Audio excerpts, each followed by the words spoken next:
নমস্কার বন্ধুরা, আশা করি তোমরা সবাই ভালো আছো। তো আজকে নিয়ে চলে এসেছি ঝিঙা আর ডালের বড়া দিয়ে একটা নতুন রেসিপি। প্রথমে কড়াইতে কালো সর্ষের তেলের মধ্যে কালো জিরা ফোড়ন দিয়েছি, আর লম্বা লম্বা করে ঝিঙা কেটে রেখেছি, ঝিঙাটা দিয়ে দিয়েছি। আর এই যে দেখাচ্ছি ডালটাকে কাঁচা লঙ্কা অল্প পরিমাণে নুন দিয়ে ডালটাকে মিক্সিতে পেস্ট করে নিয়েছি। এবার ঝিঙাটার থেকে জল ছেড়ে দিয়েছে, তার মধ্যে আমি অল্প পরিমাণে একটু জল দিয়ে দিলাম। আর এইদিকে দেখো মাংস বসিয়ে দিয়েছি, মাংসটা কষিয়ে নিয়েছি ভালো করে। এদিকে মাংস কষানো হচ্ছে, আর এইদিকে আমি ডালটাও এই ঝিঙাটাও বসিয়ে দিয়েছি।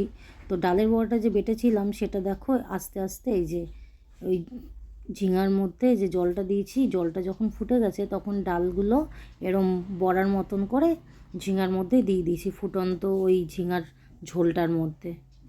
এই গরমে এই খাবারটা ভীষণই উপকারী, তোমরা খেয়ে দেখতে পারো, পেটটা ঠান্ডা থাকবে। আর কোনো ঝঞ্ঝাট নেই, অল্প অল্প খরচে আর অল্প কষ্টে এই খাবারটা তোমরা সবাই ঘরে বানিয়ে নিতে পারো। তো ডালের বড়াটা দিয়ে ঢেকে দিয়েছি, আর এইদিকে মাংসটা আরেকটু কষিয়ে নিচ্ছি ভালো করে।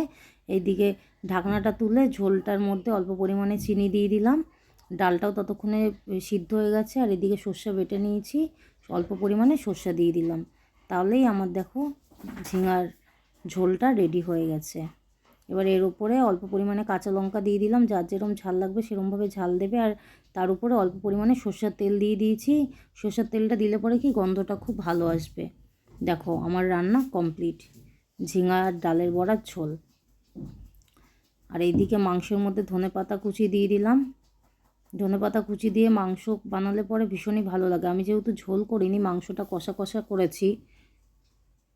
দেখো তোমরাও কি এরকমভাবে বাড়িতে কেউ বানাও? যদি বানিয়ে থাকো আমাকে অবশ্যই কমেন্ট করো। আর যদি না বানাও তাহলে আমি বলবো যে মাংসের মধ্যে ধনেপাতা দিয়ে একদিন বানিয়ে দেখবে, অসম্ভব সুন্দর লাগে খেতে, ভীষণই ভালো খাওয়ার।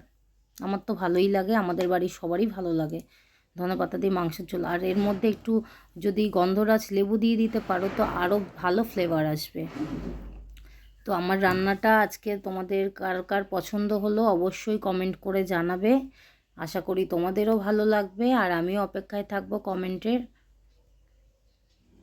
সবাই তাহলে ভালো থেকো, সুস্থ থেকো। আজ এই অবধি, নমস্কার।